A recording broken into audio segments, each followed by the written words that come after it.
What's going on? We back, Motor City Sports Talk. We in the building, and the Pistons have narrowed down their head coaching candidates to 3 guys. We gonna speak on them, and we back. But don't forget, we finally started the Instagram and Twitter page, and already had the Facebook page. All that information is in the description. Just hit the drop down box, and the Instagram username is there, and the Twitter and Facebook links. You just click the link and take you right there. So. Hopefully you guys can enjoy some of the content I have planned for that. And also, we on the push 4,000. We're 103 people away. So share the videos, man. I've been seeing on a monthly update that YouTube give me, and been doing an excellent job commenting, sharing. The community is doing well. So, just do me this one favor and just continue to share all the videos if you can. So we can get over to that 1,000 mark, man. We can start doing big things. I have a huge thing planned for the Lions regular season, man.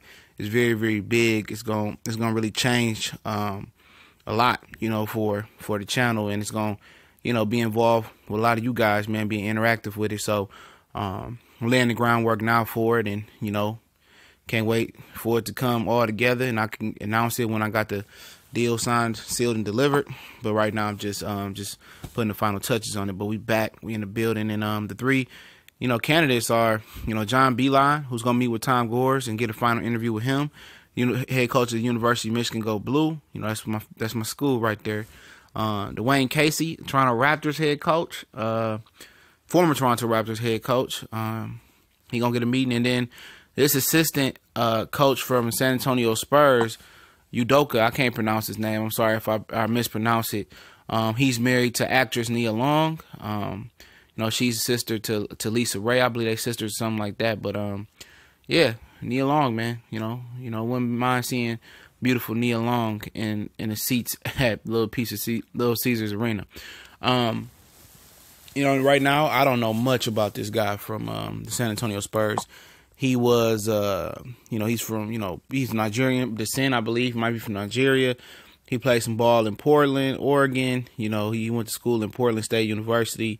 I think he went the overseas routes, bounced around the league, and ultimately, he played for the Knicks, and ultimately his last stop in the league, I believe, was the San Antonio Spurs. So Pop might see something in him, like, what, man, he's a smart guy, brought him on to the coaching staff, and apparently he's a rising candidate, for the Pistons in their coaching search as well, not just Becky Hammond.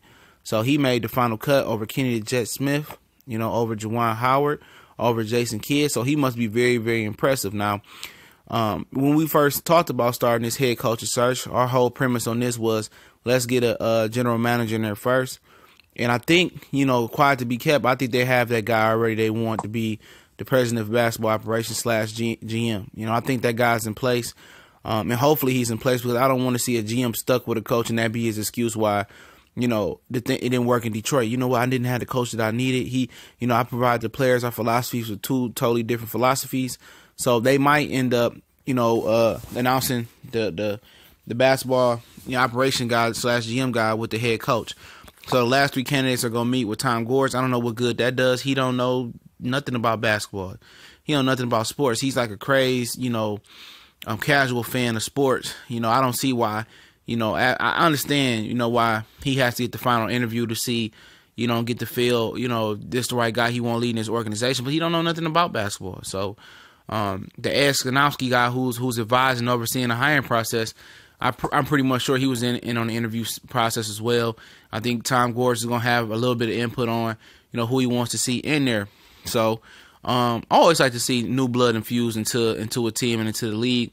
So I don't know much about the Spurs guy, Udoka. I read a little bit on him on Wikipedia. I ain't gonna front like I know who he is.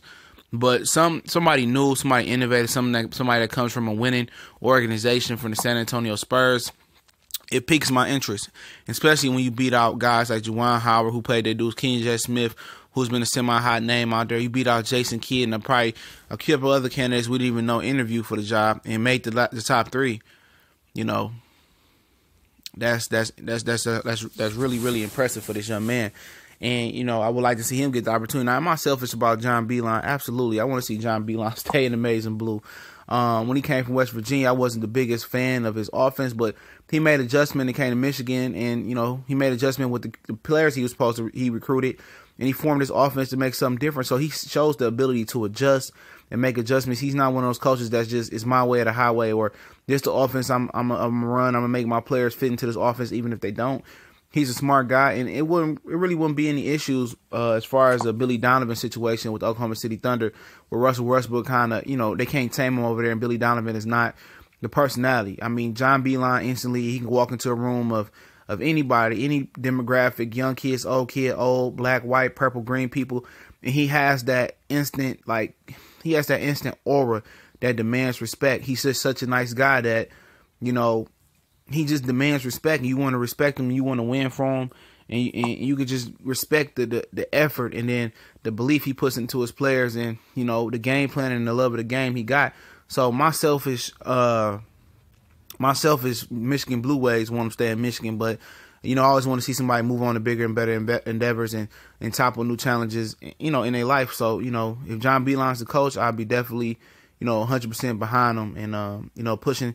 And, pushing him to be the head coach and being behind him 100% through thick and thin with the Pistons roster, because we know it's not going to be all a smooth ride.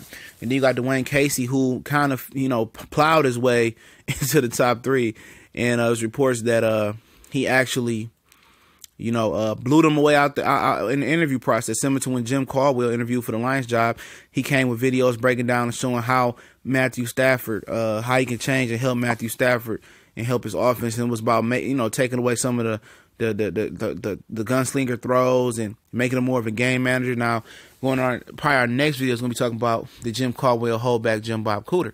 So now you kind of see where that video might go to. But Dwayne Casey came in with phenomenal video on the team, and he came very, very well prepared and blew them away, whoever he's interviewing with, in the process. They said he absolutely crushed the interview process, and I could believe it, man. I didn't know he was 61 years old, man. All that stressing LeBron did on that team, he wanted to make him think he was like 80, 90 years old, but he looks very, very young and still energetic for a 61-year-old man. I thought he was in like his mid-50s or something like that. Especially what LeBron has done to him. You think it would have made him age a lot more, but, he overcame that, and he has the credentials showing him how he built a team from the ground up. He's the only one out the three candidates that's actually took an NBA team that was like 0 to nothing from ground zero and built them up to take it to the Eastern Conference Finals and build some babies up and make them into some men. And he has that behind him, man. So out the three candidates, man, obviously I did video. I wanted Juwan Howard to win. I'm able to get the job, but obviously he didn't make the cut. And my own selfish Michigan Blue ways want John Beilein to stay in Michigan, man.